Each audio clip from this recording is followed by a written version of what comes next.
अस्सलाम वालेकुम, मैं self Kapil Pratap BS zoology. तो आज हम बात करेंगे मैट्रिक क्लास का जो चैप्टर नंबर 1 है गैसियस सेक्शन। उसका एक लास्ट टॉपिक रह गया था जिसका नाम था रेस्पिरेटरी डिसऑर्डर्स। मींस के जो वो डिसऑर्डर्स जो हमारे रेस्पिरेटरी सिस्टम में जो एयर पाथवेज, एयर पैसेजवेज और उसके बाद जो लंग्स है उसका बना हुआ होता है, तो उनमें कौन कौन से डिसऑर्डर्स होते हैं उसकी हम बात करेंगे और उसको एक को मतलब कि डिटेल में पढ़ते जाएंगे। ठीक है, तो वो कौन कौन से डिसऑर्डर्स हैं? तो वैसे तो डिसऑर्डर्स बहुत सारे हैं, पर हम जो यहाँ पे अकॉर्डिंग टू हमारे जो लेवल है, हमारा सिलेबस है, उसके लिहाज से हम सिर्फ और 5 डिसऑर्डर्स हैं उसकी बात करेंगे। तो उनमें से पहला है वो है ब्रोंकाइटिस, उसके बाद है emphysema, then third one is pneumonia and fourth one is the asthma and last one is the lung cancer. अब हम बारी बारी जो एक एक को जो एक्सप्लेन करेंगे पहले डिसऑर्डर के बारे में जिसका नाम है सिंपली ब्रोंकाइटिस। तो ये टर्म से ही हमें जो नाम से ही पता चल रहा है कि ये कौन मतलब कि कहाँ होता है। सिंपली ये जो डिसऑर्डर है जिसका नाम है ब्रोंकाइटिस, ये हमारे रेस्पिरेटरी ट्रैक्ट, सिंपली जो रेस्पिरेटरी पैसेज एयरवेज है उसमें होता है। उसमें एक पर्टिकुलर पोर्शन होता है, मतलब कि हमारा जो एयर पैसेज है वो नोज से शुरू होता है या नोस्ट्रिल से शुरू होता है, आगे जाके जो ब्रोंकाइट जो होते हैं लास्ट पोर्शन होता है जो एयर पैसेज में काउंट किया जाता है वहाँ जाके ख़त्म होता है। ठीक है, तो ये जो वो सिंपली इन्फ्लेमेशन कहाँ पे होता है? ये जो इन्फ्लेमेशन होता है हमारे जो ब्रोंकाइज होते हैं, ब्रोंकाइज क्या होते हैं? स्मॉल ट्यूब्स होते हैं। जो एक हमारा जो लॉन्ग ट्यूब होता है रेस्पिरेटरी सिस्टम का जिसको हम ट्रेकिया कहते हैं, वो आगे जाके एक नैरो स्मॉल ट्यूब्स में डिवाइड होते हैं जिसको हम ब्रोंकाई कहते हैं, और वो ट्यूब्स आगे जाके हमारा जो लंग्स है, हमारा रेस्पिरेटरी सरफेस है, उसमें एंटर होते हैं। तो ये जो स्पेशली ये जो ब्रोंकाइटिस है ये कहाँ पे होता है? ये हम कह सकते हैं जो हमारे ब्रोंकाइज होते हैं उसमें होता है। तो इसलिए जो पहली पॉइंट क्या है? The inflammation of air passageways. Air passageways मतलब कि हमारा जो एयर पैसेज है उसमें कौन सी जगह?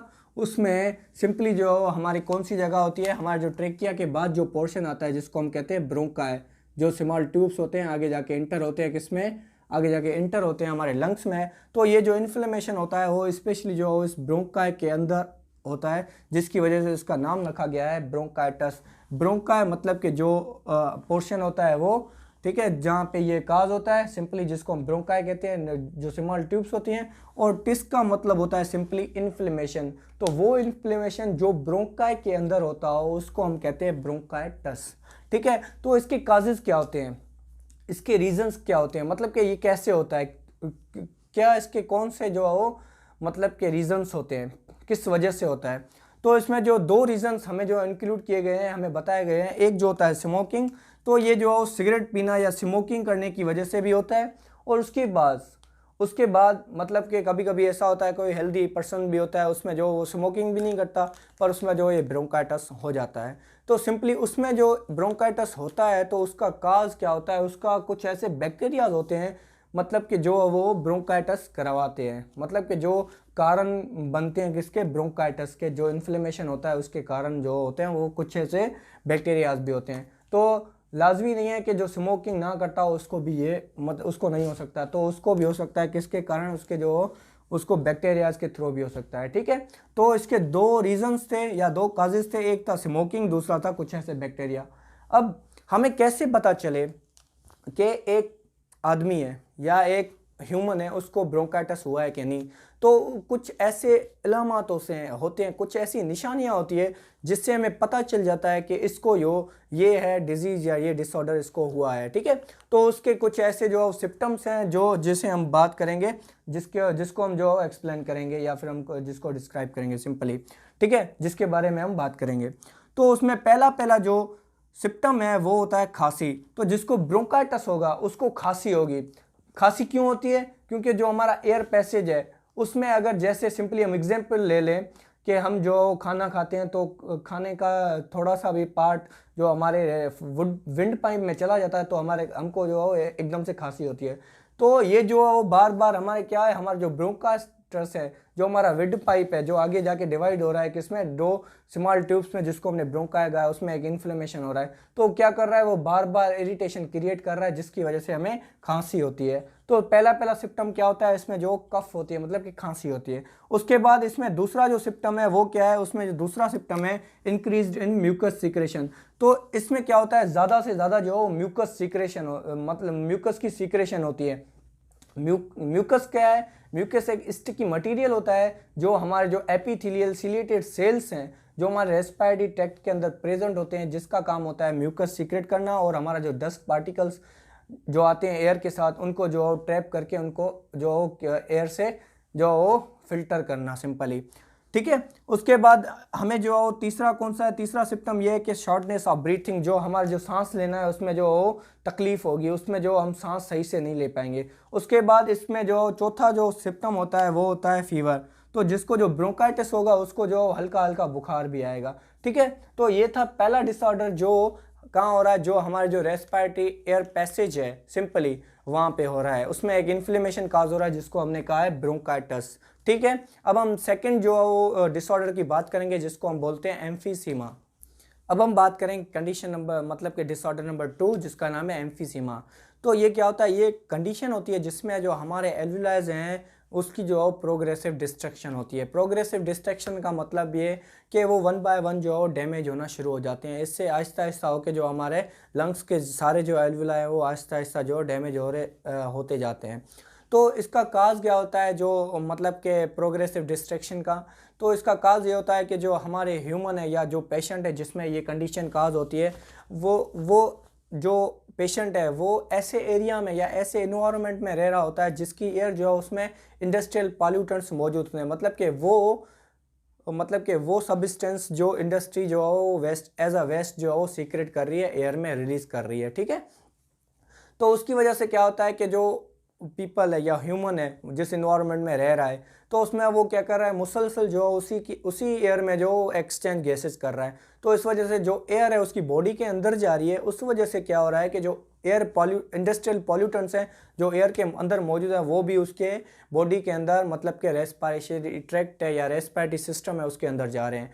ठीक है। उसके अंदर जाते जाते वो क्या कहते हैं, वो जो आखिर जो हमारा टर्मिनल पॉइंट होता है या रेस्पिरेटरी सरफेस होता है सिंपली कहते हैं, जहाँ पे एयर आखिर में जाके हमारे ब्लड से एक्सचेंज होती है सिंपली। तो वहाँ पे जाके जो एल्वुलाइज होते हैं उनको करते हैं डैमेज। ठीक है। तो क्या होता है, ये सिंपली जो इंडस्ट्रियल पॉल्यूटेंट्स की वजह से जो हमारे एल्वुलाइज होते हैं वो डैमेज होते हैं। ये कंडीशन है। ठीक है। ये सिंपली कॉमन होती है कि इसमें ये जो इंडस्ट्रियल एरियाज जो है उसमें जो पीपल्स रहते हैं उनमें ये काज होती है मतलब कि ज़्यादातर। उसके बाद कुछ ऐसे सिम्टम्स है जो इस एम्फीसीमा के पेशेंट में हमें नज़र आते हैं। तो इसमें एक होती है लेबोरियस ब्रीथिंग, जिसमें क्या होता है सांस लेने में तकलीफ होती है। ठीक है। उसके बाद दूसरा होता है उसको बहुत सारी खांसी होगी, और उस खांसी के साथ साथ में जो वो बलगम सिंपली फेल्जियम जो है वो उसकी प्रोडक्शन भी ज़्यादा से ज़्यादा होगी। तो इसके ये दो थे सिम्टम्स, और ये थी सेकंड नंबर डिसऑर्डर। अब इसके बाद हम जो बात करेंगे वो बात करेंगे डिसऑर्डर नंबर 3 जिसका नाम है निमोनिया। तो हम बात करेंगे निमोनिया की। ठीक है। तो निमोनिया जो है वो 3rd नंबर डिसऑर्डर है जो हमारे रेस्पिरेटरी ट्रैक्ट में होता है सिंपली। ठीक है। तो इसमें क्या होता है, ये एक इन्फेक्टियस डिजीज़ है जिसमें मतलब कि एक इन्फेक्शन काज होता है हमारे किसमें, हमारे जो लंग्स हैं उसके अंदर सिंपली। ठीक है। लंग्स में कहाँ पे, लंग्स के अंदर जो है रेस्पिरेटरी सरफेस होते हैं या माइक्रोस्कोपिक स्ट्रक्चर्स होती हैं जिसके थ्रू हमारी जो गैसेज हैं वो एक्सचेंज होती है। एक सरफेस होता है जिसका नाम है एल्वुलाई। तो उस एल्वुलाई में जो है वो क्या होता है, इन्फेक्शन काज हो जाता है। वो इन्फेक्शन जो है वो कुछ ऐसे स्पेशल बैक्टीरियाज होते हैं उनकी वजह से होता है, कुछ ऐसे फंजाइज होते हैं उनकी वजह से होता है, और वायरसेस होते हैं। बेसिकली इसका जो मेन जो काज होता है वो जो है वो बैक्टीरियाज ही होते हैं, वायरस और फंजाई इतने नहीं होते। तो स्पेशल जो इसका जो बेसिकली जो मेन काज होता है वो सिंपली क्या होता है, बैक्टीरियाज ही होते हैं। तो इसमें होता क्या है, इसमें जो क्या होता है, जो रेस्पिरेटरी सरफेस है कौन से एल्वुलाइज, उनकी जो वाल होती है सिंपली ये है, एक है हमारे रेस्पिरेटरी सरफेस, इधर छोड़ो इधर। ठीक है। तो ये है एक हमारा एल्वुलाई सिंपली। ठीक है। तो इसकी जो ए वाल है, जो इनकी इंटरनल वॉल है एल्वुलाई की, वो हो जाती है डैमेज, और डैमेज होने की वजह से क्या होता है, उसमें इन्फेक्शन काज हो जाता है। इन्फेक्शन होने की वजह से उसमें क्या होता है, फ्लूइड भर जाता है या फिर पस भर जाता है। सिंपली देखो, इसमें जो ब्लड वेसल्स मौजूद होती हैं, तो उसमें जो फ्लूइड मौजूद होता है वो वहाँ से निकल के इस जो अल्विला है उसके अंदर वो फिल हो जाता है। ठीक है, तो ये क्या होता है, ये एक इन्फेक्शन होता है जिसकी वजह से क्या होता है, जो रेस्पिरेटरी सरफेस होते हैं जिसको हम एल्विलाई कहते हैं, उनके अंदर क्या होता है, फ्लूइड या फिर पस, ये जो इसके अंदर जमा हो जाता है, जिसकी वजह से क्या होता है, जो डिसऑर्डर काज होता है सिंपली। तो ये जो काज है, जो सिंपली नमोनिया है, वो कहाँ पे होती है, हमारे जो एल्वुलाइज हैं, जो हमारे रेस्पिरेटरी सरफेसेस हैं जिसके थ्रू हम एक्सचेंज करते हैं गैसेस विथ ब्लड, तो वो होते हैं डैमेज, सिंपली डैमेज या इन्फेक्ट होते हैं, माने उसमें इन्फेक्शन काज हो जाता है, वो बैक्टीरियाज, वायरस या फंजाई की तरह। बस इसका जो मेन काज होता है ज़्यादातर वो होता है बैक्टीरियाज। ठीक है, तो इसमें कौन सी मतलब कि कुछ ऐसे सिम्टम है या इलामात हैं, ये निशानियां हैं जिसके थ्रू हमें पता चल जाता है कि इस जो पेशेंट है उसमें निमोनिया है या नहीं। क्योंकि देखो 5-6 डिसऑर्डर्स हैं, उससे ज़्यादा भी डिसऑर्डर्स मौजूद है, पर हमें जो 5 स्टडी कर रहे हैं, तो हर डिसऑर्डर में जो उसके लिए कुछ ऐसे जो पर्टिकुलर सिम्टम्स हैं जिसके थ्रू पता चल रहा है कि इसमें ये डिसऑर्डर काज हुआ है। तो ऐसे नमोनिया है, उसके भी जो 5-6 मतलब के सिम्टम्स हैं। जब नमोनिया किसी को होता है तो उसमें ये चीज़ें या ये निशानियां हमें नज़र आती हैं। पहले क्या होता है, उसको जो सांस लेने में तकलीफ़ होती है। तकलीफ़ क्यों होती है, डिफ़िकल्टी क्यों होती है, क्योंकि जो हमने पहले पढ़ा था रेस्पिरेटरी सरफेस की प्रॉपर्टीज़ में कि इनकी रेस्पिरेटरी सरफेसेस जो है, उनकी जो वॉल है, उनका जो पतली या थिन होनी चाहिए। तो यहाँ पे क्या हो गया, ये थिन तो नहीं है। क्यों? क्योंकि इसमें फ्लूइड भर गया, जिसकी वजह से क्या हुआ, इसका थोड़ी थिक हो गई। थिक होने की वजह से इसमें जो डिफ्यूज़न सही से नहीं हो पा रहा, तो इसकी वजह से क्या हो रहा है, हमें सांस में डिफ़िकल्टी मतलब कि तकलीफ़ हो रही है लेने में सिंपली। उसके बाद ये एक इन्फेक्शन है, तो इन्फेक्शन की वजह से हमारी बॉडी में हमारी बॉडी क्या करती है, एक मैकेनिज्म एक मैकेनिज्म होता है जिसकी वजह से जो फॉरेन बॉडी कोई हमारे बॉडी में एंटर होने की कोशिश करती है, तो होती है, तो उसको मारने के लिए हमारी बॉडी का जो टेम्परेचर भी थोड़ा हाई होता है सिंपली। तो एक इन्फेक्शन जो काज हुआ है उसकी वजह से हमारी बॉडी जो है उसमें टेम्परेचर थोड़ा बढ़ जाता है या मतलब कि बुखार हो जाता है सिंपली। उसके बाद इसमें भी क्या होता है, कफिंग होती है, क्योंकि ये एक किस्म की इरिटेशन है जो हमारे जो लंग्स के अंदर हो रही है, और इरिटेशन की वजह से हमें कफ या खांसी हो रही है। उसके बाद चिल, मतलब कि इसमें हल्की हल्की हमें सर्दी लगने लगेगी। ठीक है, हमें चिलिंग फील होगी, मतलब कि सिंपली जो हम स्टार्टिंग में जैसे सर्दियाँ होती हैं, हल्की हल्की ठंड लगती होती है, जैसे मतलब कि हमें चिल फील होगी, या जिससे ये निमोनिया हो रहा है उसमें। उसके बाद इसमें चेस्ट पेन होगा। चेस्ट पेन होगा क्यों, कि जब हम खांसी करेंगे सिंपली, तो जो हमारे एल्वुलाइज है जो सिंपली क्या है, मतलब कि इन्फेक्ट हो चुके हैं, तो जो अब खांसते हैं तो इन पे प्रेशर लगता है, प्रेशर होने की वजह से इनमें दर्द होता है या पेन होता है, जिसकी वजह से हमें क्या होता है, पेन भी काज होता है। तो सिंपली ये डिसऑर्डर्स थे, और ये थर्ड डिसऑर्डर था नमोनिया। ठीक है, अब इसके बाद हम बात करेंगे एस्थमा की, उसके बाद लास्ट होगा लंग्स, और उसके बाद इस चैप्टर को करेंगे क्लोज।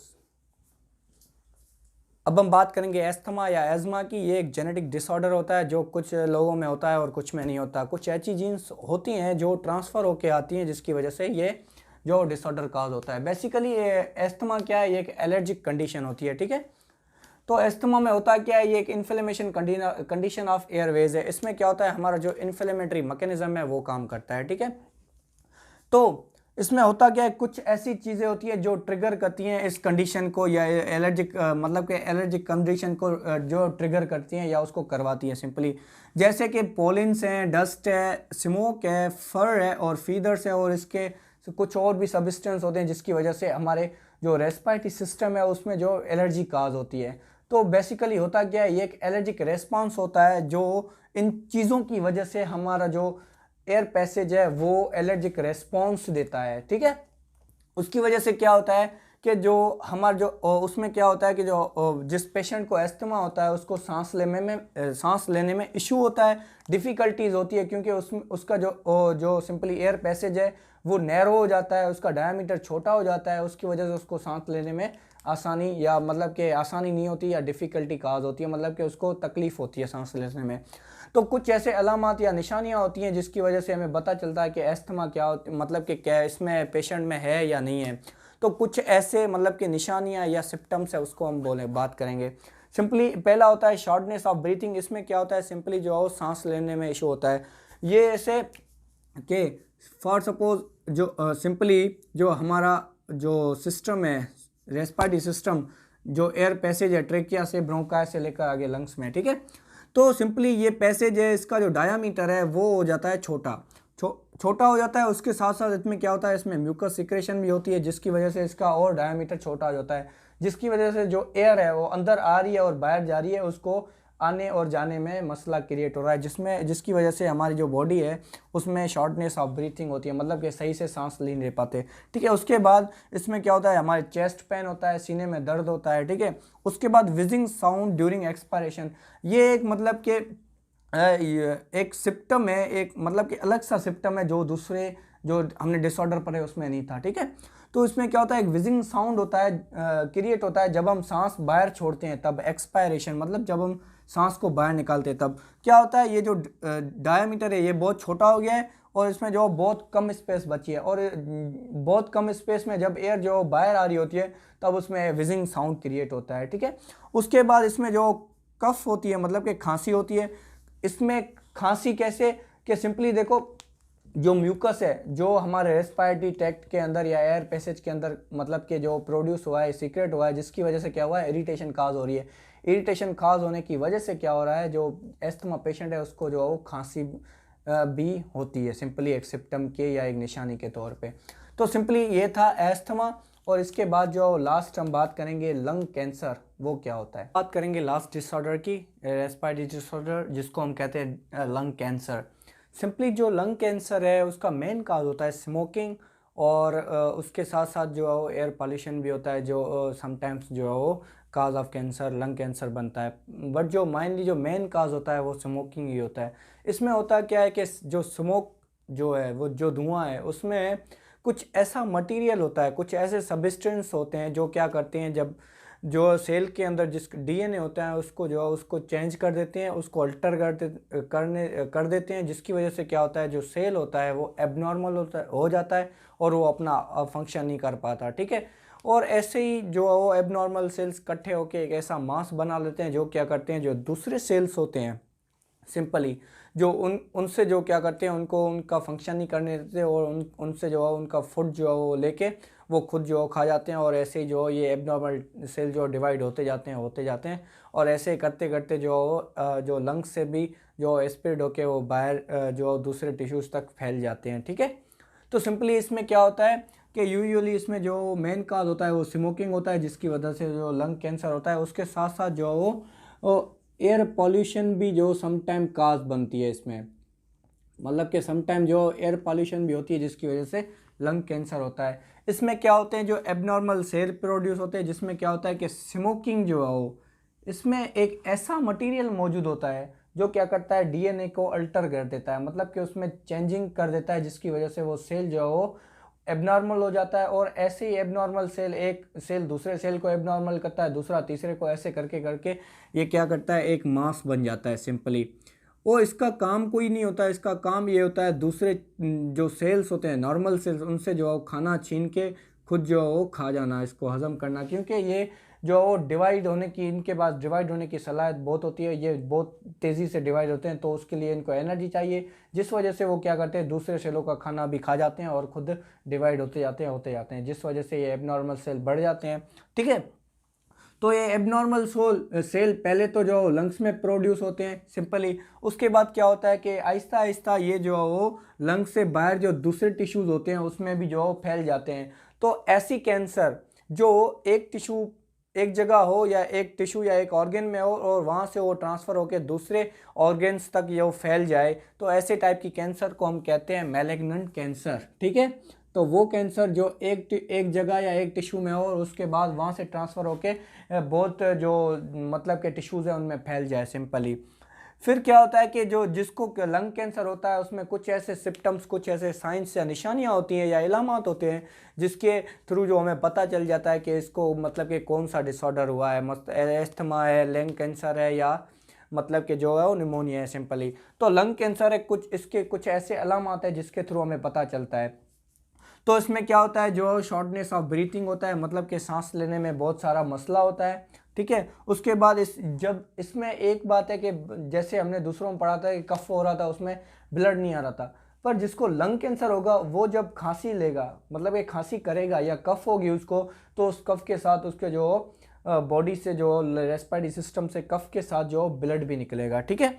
उसके बाद इसमें जो क्या होता है, रिपीटेड लंग इन्फेक्शंस होते हैं। उसके बाद इसमें जो वेट लॉस होता है, वेट लॉस इसलिए होता है कि जो हमारी बॉडी है जिसमें नॉर्मल सेल्स हैं उसको जो वो खाना या न्यूट्रिएंट सही से मिल नहीं रहे, क्योंकि जो एबनॉर्मल सेल्स हैं वो पूरा खाना जो वो डाइजेस्ट करते जा रहे हैं और डिवाइड होते जा रहे हैं, जिस वजह से वो नॉर्मल सेल्स हैं उनको खाना नहीं मिल पा रहा, इसके लिए जो बॉडी का वेट लॉस होता है। उसके बाद इसमें क्या होता है, जो हड्डियां होती है उनमें दर्द होता है। उसके बाद हॉर्नेस, हॉर्नेस मतलब कि हॉर्नेस मतलब कि जो आवाज़ है उसमें खराबी हो जाती है, मतलब कि वो आवाज़ जो है वो सही से प्रोड्यूस नहीं हो पाता, मतलब सिंपली जो आवाज़ ख़राब हो जाता है, जिसमें क्या होता है जो वोकल कार्ड्स होते हैं ट्रेकिया के ऊपर मौजूद होते हैं उनको भी जो लंग कैंसर की वजह से उनमें भी जो इन्फेक्शन हो जाता है, जिस वजह से जो आवाज़ में भी खराबी हो जाती है। उसके बाद इसमें जो वीकनेस होती है और फटेज भी होता है, मतलब कि फटेज मतलब कि टायर्डनेस होती है। तो ये सारे जो सिम्टम्स थे, अगर किसी में लंग कैंसर होती है तो ये सारे सिम्टम्स आपको नज़र आएंगे उसमें, ठीक है। तो ये था आखिरी टॉपिक चैप्टर का, और यहाँ पे चैप्टर हो गया क्लोज, नंबर 1 चैप्टर जो हो गया कंप्लीट। और इसके बाद एक और टॉपिक होगा जिसमें हम जो इसके एमसीक्यूज़ के बारे में बात करेंगे। उसके बाद हम जो नया चैप्टर ऑन जो स्टार्ट करेंगे जिसका नाम है होम्योस्टेसिस, ठीक है। तो अपना ख्याल रखें, और लास्ट में प्लीज़ मेरे जो चैनल है इसको सब्सक्राइब करें और ज़्यादा से ज़्यादा शेयर करें और ज़्यादा से ज़्यादा सपोर्ट करें। Thank you so much. अल्लाह हाफ़िज़।